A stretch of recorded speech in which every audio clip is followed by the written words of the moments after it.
Kembali di Kabar Petang, pemirsa sidang pra-peradilan mantan Menteri Pendidikan, Kebudayaan, Riset, dan Teknologi Nadiem Makarim kembali digelar di Pengadilan Negeri Jakarta Selatan. Sidang pemirsa yang berlangsung pada hari ini beragendakan jawaban dari pihak Kejaksaan Agung selaku termohon. Pihak Kejaksaan Agung pemirsa menyampaikan tanggapan atas seluruh dalil pemohon, termasuk menegaskan bahwa penetapan Nadiem Makarim sebagai tersangka telah sesuai prosedur hukum dan dilengkapi 4 alat bukti yang sah. Setidaknya ada 4 barang bukti yang menjadi tameng dalam penetapan Nadiem Makarim sebagai tersangka.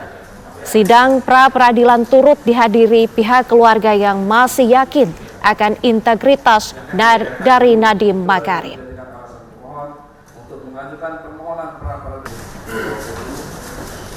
Pra-peradilan, tentunya kami dari keluarga sangat meyakini integritas dan hati nurani Mas Nadiem. Kami juga yakin bahwa proses hukum akan berjalan dengan baik dan dengan benar. Dan kami mohon dukungan dan doa dari teman-teman semua. Itu aja. Sebelumnya, mantan Mendikbudristek Nadiem Makarim mengajukan pra-peradilan terkait penetapan sebagai tersangka kasus korupsi pengadaan laptop. Sejumlah pihak pun menyoroti kasus yang menjerat Nadiem dengan mengajukan amicus curiae. Namun, Kejagung telah mempunyai bukti yang substansial untuk menjerat Nadiem Makarim.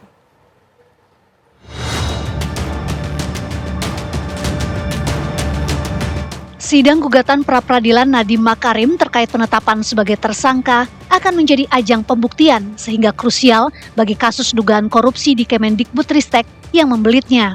Tim kuasa hukum Nadiem menyoroti tidak menemukan indikasi kerugian negara dalam program laptop di Kemendikbud pada periode 2019-2022 sehingga Nadiem mengajukan pra-peradilan.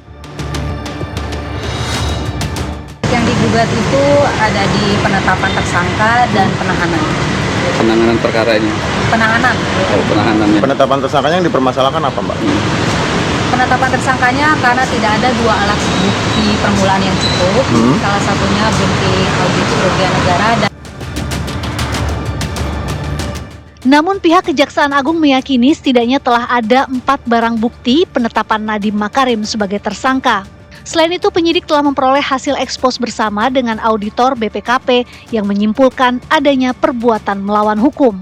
Sejumlah pakar pun turut menyoroti penetapan tersangka Nadiem Makarim oleh Kejaksaan Agung tersebut.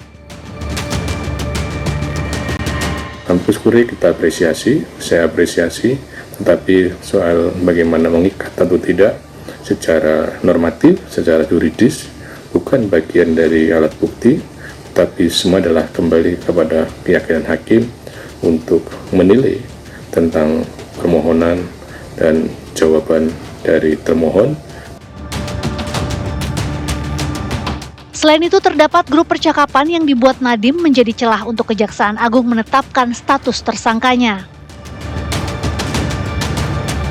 Baru saja disebutkan begitu ya, baru dapat bocoran, dia sudah bikin grup WA Mas Menteri Kortim. Aduh, ini menjadi pintu masuk bagi kejaksaan. Dan perlu kita ketahui semua bahwa tidak semua orang yang jadi tersangka itu pasti adalah koruptor. Belum tentu juga memang. Tetapi di situ jadi pintu masuk. Karena Anda belum diangkat menjadi menteri, tetapi Anda sudah membentuk tim itu. Sebelumnya, Kejaksaan Agung menyebut bahwa Nadiem Makarim membuat grup WhatsApp bernama Mas Menteri Kortim bersama keempat tersangka pengadaan laptop dalam kasus yang merugikan keuangan negara hingga 1,9 triliun rupiah. Tim TV One mengabarkan.